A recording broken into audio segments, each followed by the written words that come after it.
I'm going to be sending you all a copy of the Center for Immigration Studies. This was the oversight of the administration's decision to end deferred action for childhood arrivals, and it was the testimony before the U.S. Senate Committee on the Judiciary. This took place October 3rd of 2017. I just would like to, if I could, I'll send you a copy. There's also a video online. I highly recommend that you all take the time to watch it. Before I get into the bullet points of this testimony, I just personally feel that there's a lot of political pandering going on in the state of Rhode Island, starting with the governor. Whether it's going after our Second Amendment rights, whether it's not abiding by our constitutional laws. I was born and raised in this state. My mother immigrated here legally, and to sit here, I've been 6 years now coming to these hearings, having to go through whether it's driver's licenses for illegals. Now we're looking at giving these work permits that were authorized by the federal government, and to renew licenses. This is a federal government program, and now we are just going to go ahead and say, well, sorry, we're just going to take over. I just cannot understand how this is even the lawful aspect of this. I can't wait to see it challenged if this passes, because I can guarantee you that it will be challenged. So DACA was carelessly implemented. You'll hear that in the testimony. And the first statement that it gets into, and I just want to point this out, when I hear the 1,200 or it's 940, the first thing that comes to my mind is, who are these individuals? Are they all working? We hear a couple of stories. We know nothing of these individuals' backgrounds. When you look at how DACA was implemented in the screening process, there's a lot of holes here, and this is across the country. And it says here, a clean criminal history was not required.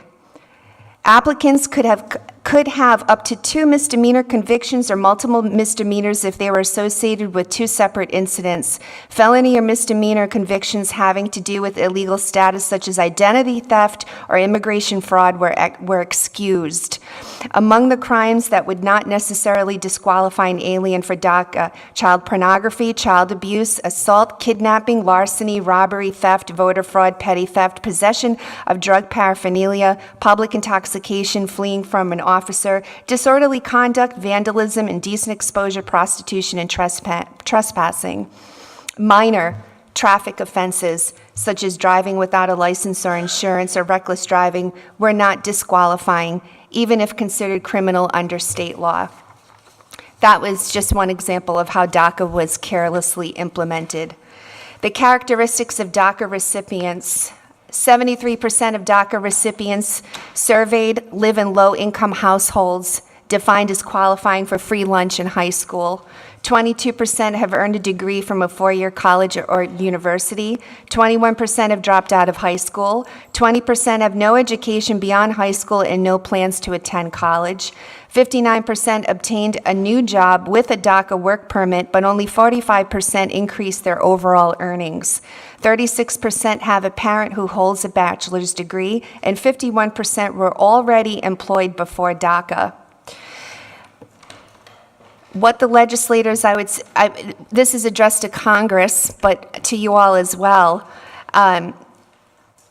You have to help, it says, help determine if the eligibility criteria for an amnesty should be different from the DACA rules. It says USCIS has information on the communities of residence, education levels, marital status, mode of entry to the country, criminal histories, and English proficiency of DACA applicants. It's the recommendation to the committee, Congress. The committee should request a compilation of this information for the public to review. In addition, USCIS should conduct a survey of a random sample of DACA recipients to learn more about their employment history, educational achievements, and socioeconomic progress. Do we know anything about these 942 or 1,200? Do we know what these criteria are for these individuals? We don't. We have no idea. Other bullet points, less education and skills means more fiscal costs and displacement of challenged American workers. Low eligibility standards means criminals receive DACA. Implementation of DACA helped inspire more illegal immigration. They talk about chain migration. They also get into, we don't mandate E-Verify in the state of Rhode Island. Not mandating E-Verify with employers also inspires continued and increased illegal immigration, and it's a continued problem in the state of Rhode Island. Personally, as a citizen of Rhode Island, I know nothing about the parents of these DACA recipients. I don't know what they do. I don't know if they're employed. We know nothing about them. I don't know if this bill or granting them continued work permits, authorization, or driver's licenses, is that going to allow them, when we look at chain migration, will that in any way allow them to bring more family members from other countries into the state of Rhode Island? I don't know that. I don't even know what these numbers are for the current DACA recipients that have been residing in our state. We have the right to know this information. We have the right to know if they are utilizing our welfare system, if they are living in low-income housing, if they're going, who's paying for the education. We don't know any of this. I can guarantee you another thing. The one thing that I think that is continuously overlooked when we see the political pandering going on is reach out to your constituents. I've been doing it on social media, and I can tell you that implementing something like this, or even thinking about giving driver's licenses to illegals, is not what your constituents want, not the majority. I would say 95% that I see on social media, and I just posted the question about 2 hours ago. I got 4,000 hits on the post and about 200 comments. 95% of the comments say no. We do not want this. We do not want driver's licenses for illegals. You saw it nationally. It's the reason why I think we see that, the outcome of the presidency is the way that it is, because nationally, the American people felt the same way. We want national security, we want secure borders, and we want to make sure that our laws are being enforced. So I'll send you this information. I completely oppose this, and it has nothing to do with being a hater, being heartless, not caring about these individuals. Obama's plan worked out well.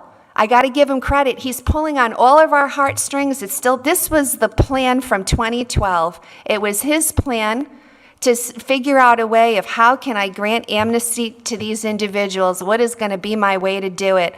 Oh, I'm going to do it. I'm going to use these children who are being used as pawns, pulling on everyone's heartstrings. Now we got this new term, dreamers. Okay, we're all dreamers. I'm sure children in Syria are dreamers, and the kids that are picking up garbage off the streets in Venezuela, they're dreamers too. Okay, I'll name different spots all over the world of who dreamers are. We can't afford it. We can't afford to not abide by our constitutional laws, and it has nothing to do with being heartless. We're 1 million people in Rhode Island. We have a $9.4 billion budget. Okay, we are $21 trillion in debt. And, when is it going to sink into people? There are people, who's paying for this? You can say that, they work, they contribute to the economy, but when you look at the numbers, the bottom line is it's 4-to-1 when it comes down to who's really paying for this. The American taxpayers pay for it. That's the bottom line. So, to come at us now and say, well, the federal government is being irresponsible, so we're going to have to pick up that, the slack. I don't agree with that. I think that the government was irresponsible back in 2012, and now we're all left with the broken pieces. It's not fair. It's unconstitutional, and I'd be curious to see if this is passed. I don't think it should be. And you have the DLT. Was it the Department of Labor and Training is going to reissue these work permits? I just can't wait to see how that's going to work. Okay? Who else are they going to issue the work permits to? How do we know? We don't. I hate to, I don't even hate to say it. I do not trust the way that the state operates, from the DLT to the governor's office to most of you all, and with all due respect, I just don't, because this is not what's in the best interests of Rhode Islanders. We got people overdosing every day in the city that I live in. Representative Vella Wilkinson, you know what's going on in Warwick. We have people that are struggling. You know, they can't even get by, so they're breeding dogs and selling them puppies because they're so desperate. This is the times that we're living in, okay? And we have a bill that's before us, which I couldn't even believe, and I'll end on this, that we're actually looking to pay people to move to Rhode Island. Let's give a family $10,000 to move to Rhode Island. This is what we've come down to, okay? It's embarrassing. And, you know, we're struggling too. We're struggling, people like myself and good, hardworking, legal, tax-paying citizens of Rhode Island. We struggle every day because we have to decide whether or not we stay here. Do we take care of our parents? Do we leave the state and move? What do we do to have to continue to put up with this? So, you know, those are my final thoughts, and I'm just sick and tired of the political pandering that is going on in the state. This is not what your constituents want. I can guarantee you. Go and do a poll. Put it on the ballot. Ask it as a question. I guarantee you the resounding answer will be no. We don't want it anymore. Thank you. Thank you. Any questions for Stacia? Yes, Representative Filippi. And Stacia, I'll ask you to, if you can give that to the clerk, she'll make copies for us. I'll email it to you because Yeah, that's fine. I have the one copy and I wrote all over it. Okay. And I'm tired. I'm stressed. You know, I'm sick and tired of dealing with this. You know, I don't mean to rant and rant, but seriously, it's like, you know, I'm speaking, trust me, for many who can't be here. And I take the time to come here because I know how people feel, and it means a lot to me. And I'm just so sick and tired of what is going on in this state.